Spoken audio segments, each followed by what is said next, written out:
जय गुरुदेव महाअवतार बाबा जी। दोस्तों, अभी मेरा जुकाम ठीक नहीं हुआ है, गला भी बैठा हुआ है, तो आपको मुझे इसी तरह से बर्दाश्त करना पड़ेगा। आज मैं बात करूंगा कि सक्सेस कैसे प्राप्त करें ध्यान से। ध्यान करने से होता क्या है कि आपका जो मन है वो आपके कंट्रोल में आ जाता है।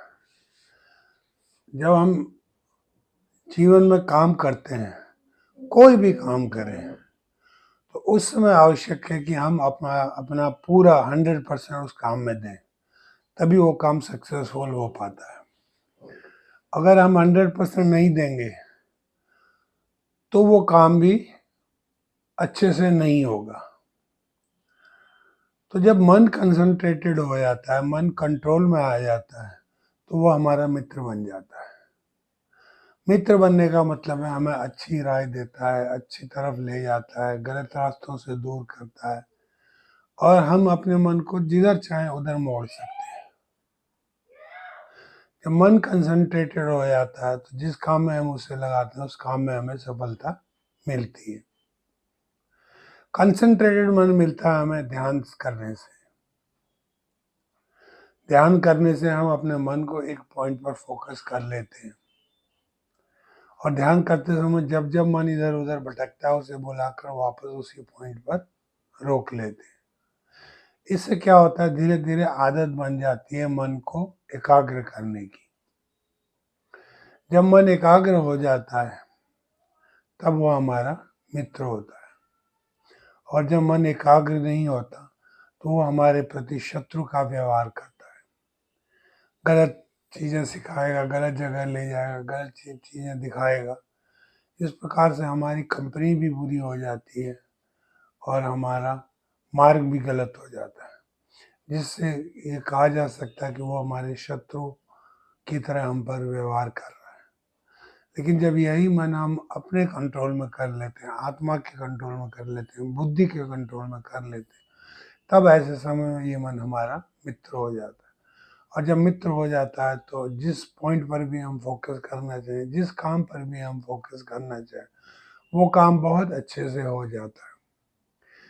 काम में हमें सक्सेस मिल जाती है, और एक बार काम में सक्सेस मिल जाती है तो फिर दूसरे काम में भी सक्सेस मिलने में देर नहीं लगती। तो कहावत है, सक्सेस फॉलोज सक्सेस। एक सक्सेस होने के बाद फिर हम दूसरे में सक्सेसफुल होते हैं, फिर तीसरे में सक्सेसफुल होते हैं। इस प्रकार हम आगे बढ़ते रहते हैं। Success follows success. तो ये सब मन को नियंत्रित करने से होता है। मन जब नियंत्रण में आ जाता है तब ऐसा होता है। नियंत्रित मन को हम किसी भी काम में लगाएं, उसी काम पे उसको टिका कर रखना है, उसको इधर उधर भटकने नहीं देना है काम करते समय। और उसी समय हमारे अंदर से सिद्धियां भी प्राप्त होती हैं। उन सिद्धियों से उन कामों को करने में और सुविधा मिलती है। आप किसी भी काम को ले लें, आपने विचार भले ना किया हो, आप डायरेक्टली उसे करने चले जाएं तो आपको समस्या होगी।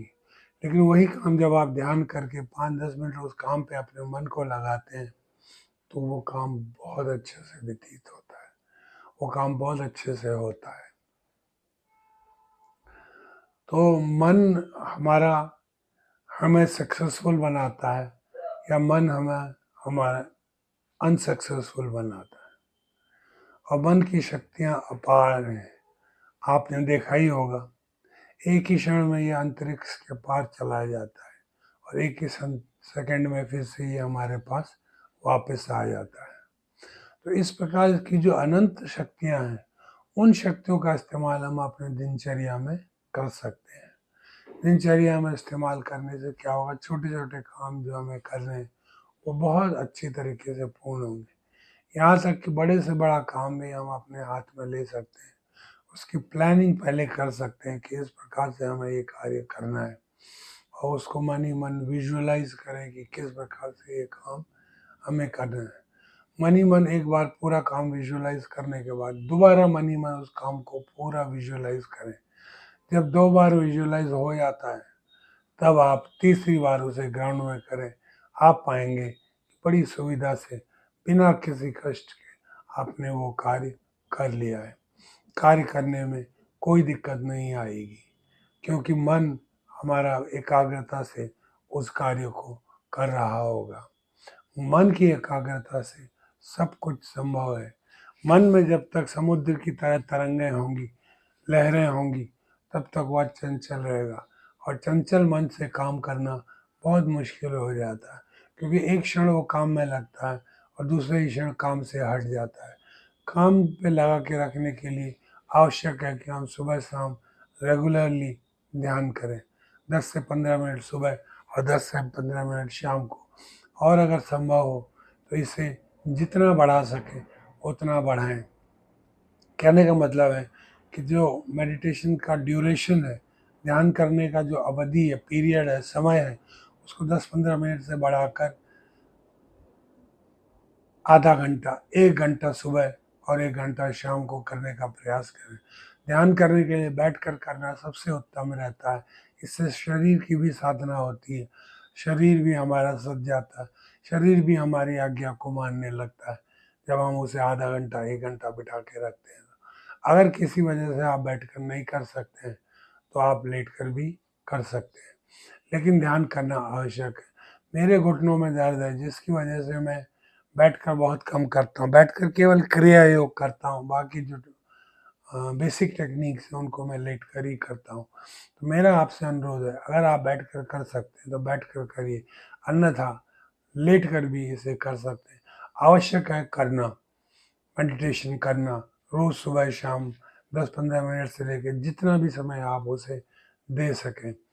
ऐसा करने से आपका मन आपके नियंत्रण में आने लगेगा। भगवत गीता में भगवान ने कहा भी है, निश्चय ही मन को कंट्रोल करना बहुत मुश्किल है और कठिन है, किंतु अभ्यास और वैराग्य से इसे हम अपने वश में कर सकते हैं। वैराग्य का मतलब है कि बाहर की सांसारिक चीज़ों पर ज़्यादा से ज़्यादा जोर या फोकस लगाने की बजाय ज़्यादा से ज़्यादा मन को कंट्रोल करने का प्रयास करें। और मन को कंट्रोल करने का सबसे उत्तम उपाय ध्यान ही है, जिसे हमारे योगी मुनियों ने सहस्त्रों कालों से लेकर अभी तक हमारे लिए बचा कर रखा हुआ है।